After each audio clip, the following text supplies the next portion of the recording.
राधे राधे दोस्तों, जय गुरुदेव, जय माँ गायत्री। अगर आप नवरात्रि में व्रत करते हैं तो आपको किस तरह का नियम पालन करना चाहिए। अगर आप नवरात्रि में व्रत करते हैं तो सबसे पहले तो अपने खाने पीने का एक संकल्प ले कि मैं इसी तरह मतलब सुबह और शाम इतना ही खाकर रहूंगा। तो जिसके शरीर में कोई असुविधा है, मतलब जो असक्षम है, जो नहीं कर सकते हैं, उनके लिए कोई प्रॉब्लम नहीं है। लेकिन जो कर सकते हैं, जिनका शरीर स्वस्थ है और जो अच्छे से व्रत वगैरह करना चाहते हैं, कर सकते हैं, तो वो संकल्प ले कि वो 2 समय फलहार करेंगे, या सुबह और शाम, या फिर सुबह को फल खाएंगे, रात को दूध और ड्राई फ्रूट्स वगैरह ले लेंगे। तो इस तरह से ऐसा नहीं है कि व्रत कर लिए और सुबह से रात तक व्रत के नाम पे कुछ ना कुछ मतलब पकवान वगैरह सिंधा नमक में या फिर अलग अलग वेराइटीज का डिशेस खाए जा रहे हैं, तो इससे आपको कोई लाभ नहीं होगा।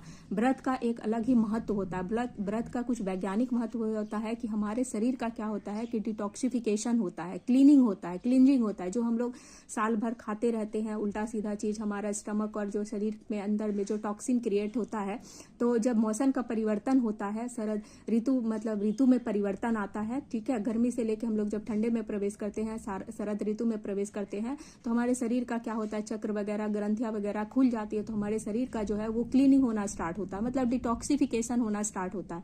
तो जब हम व्रत करते हैं तो हमारी शरीर की जो है वो क्लीनिंग भी होती है, क्लींजिंग होना स्टार्ट हो जाता है।